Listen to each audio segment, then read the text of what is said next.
وأصحابه وأهل بيته وأزواجه أجمعين برحمتك يا أرحم الراحمين. बरकत भरे प्रोग्राम में अल्लाह ताला अकरम साहब मुस्लिम फरमाया। कुरान पाक करीम हमें ऐसी सब के ज़ियारत नसीब थी। आलिम बुजुर्गों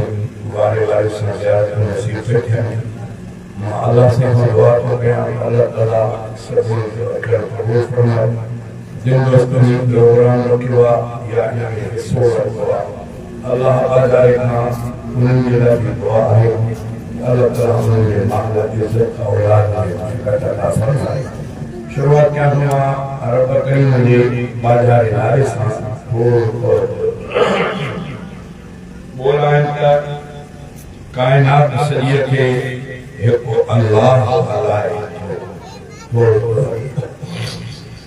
कायनात सरिये के हो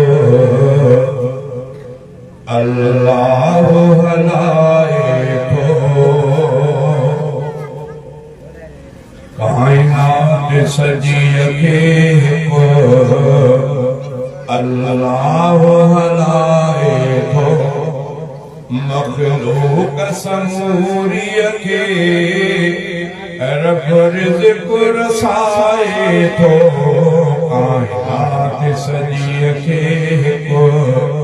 अल्लाह हलाए तो कायनात सजिए के हो अल्लाह हलाए तो अल्लाह सचो साईं हर जाए ते हाज़िर हुआ अल्लाह सचो साईं हर जाए ते हाज़िर हुआ वो अर्ज़ अगाए तो अर्ज़ अगाए तो हर आस पुजाए तो कायनात सजिए के अल्लाह हलाए तो कायनात सजिए के अल्लाह हलाए तो मखलूक समूरिय के रब रिज़्क़ रसाए तो कायनात सजिए के अल्लाह हलाए तो ही अर्ज़ समा दरिया अल्लाह कया पैदा ही अर्ज़ समा दरिया अल्लाह कया पैदा रियतून थमे उबके रियतून थमे उबके एक जाए टिकाए तो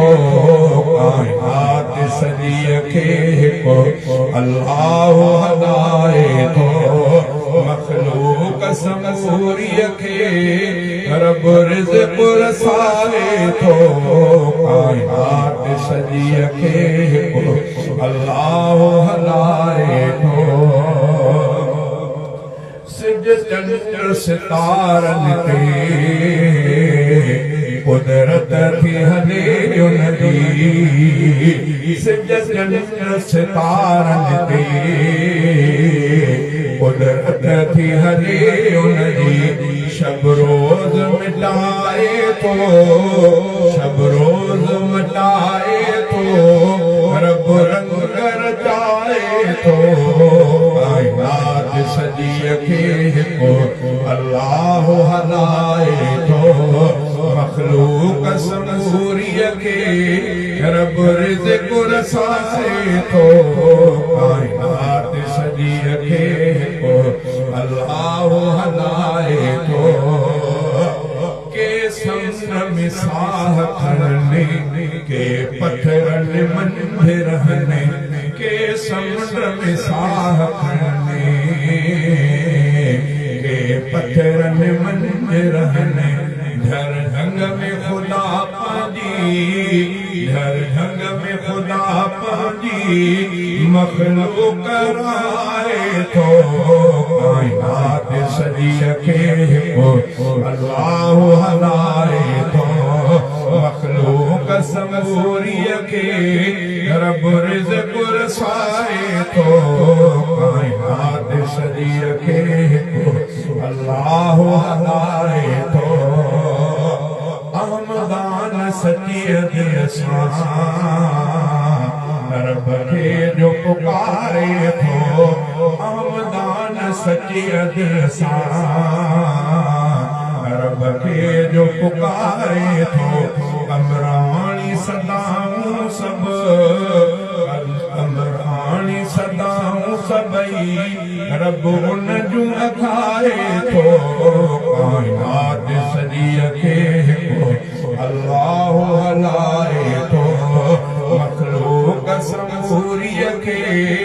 रब रिज़्क़ रसाए थो काइनात सॼीअ खे अल्लाह